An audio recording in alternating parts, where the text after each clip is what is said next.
আজ আবারও একটা নতুন রেসিপি নিয়ে চলে এলাম তোমাদের সামনে। এটা অনেকেই হয়তো জানো, করে খাও, আবার অনেকে জানো না। যারা জানো তাদের উপকারে লাগবে, আর যারা জানো তাদের তো কোনো ব্যাপারই নেই।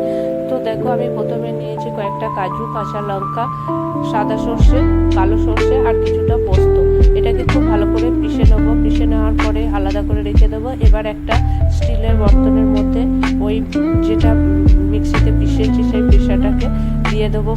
আর এক সাইডে আমি ডিমের অমলেট বানিয়ে নেবো। তোমরা যে যটা তোমাদের ঘরে যতজন আছে সেরকম অনুযায়ী বানাবে। আমি 3টে ডিমের অমলেট বানিয়েছি, 3জন আছে বলে, 3জন খাবো ওই জন্য 3টে বানিয়েছি।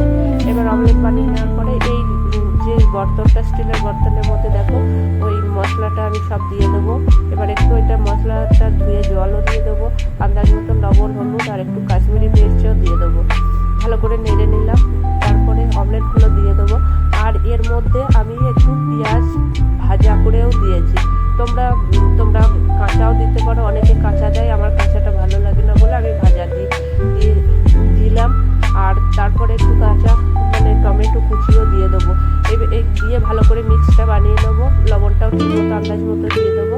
এবার মিক্সটা করে নেওয়ার পরে এবার ডিমগুলো দিয়ে ভালো করে আরেকবার নেড়ে নিয়ে ওটা চামচ দিয়ে আরেকবার ভালো করে মিক্স করে দিয়ে তারপরে ঢাকা দিয়ে দেবো। আর তার আগে মিক্সড করার পরে একটু কাঁচা সর্ষের তেলও দিয়ে দেবো, তাহলে বেশ খেতেও ভালো লাগবে, দেখতেও ভালো লাগবে।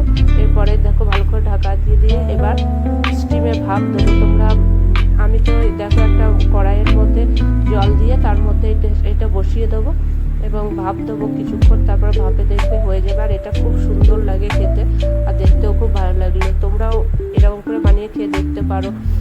আমার তো খুব ভালো লাগে। আমি এর আগে অনেকবারই করেছি, পনির ভাপা করেছি, সিদ্ধ ডিমের ভাপা করেছি। আর এটা আমি ফ্রাই করে করলাম, অমলেট বানিয়ে করলাম। একটু অন্যরকম হবে বলে ডেলি একই রকমভাবে না করে একটু ভালো চিংড়ির ভাপা করেছি। এইভাবে নানা রকমভাবে করি, একই রকম তো আর ভালো লাগে না, সেই জন্য এরকম করে করলাম। তোমরাও একবার ট্রাই করে দেখতে পারো। আর তোমরা কীরকম করে করো একটু তোমরাও একটু পোস্ট করে, তাহলে দেখতে পাবো আর নতুন নতুন শেখাও হবে। আমি তো এরকম করে করলাম।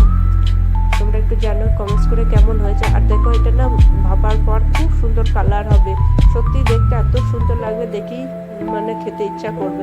তোমরা এরকম করে খেয়েও আর ভালো লাগলে একটা লাইক কমেন্টস করে দিও। আর কে কোথায় থেকে দেখছো আমার ভিডিওটা একটু কমেন্টস করে জানালে খুব ভালো হবে। আমি তো দেখো দিল্লি থেকে এগুলো বানাচ্ছি।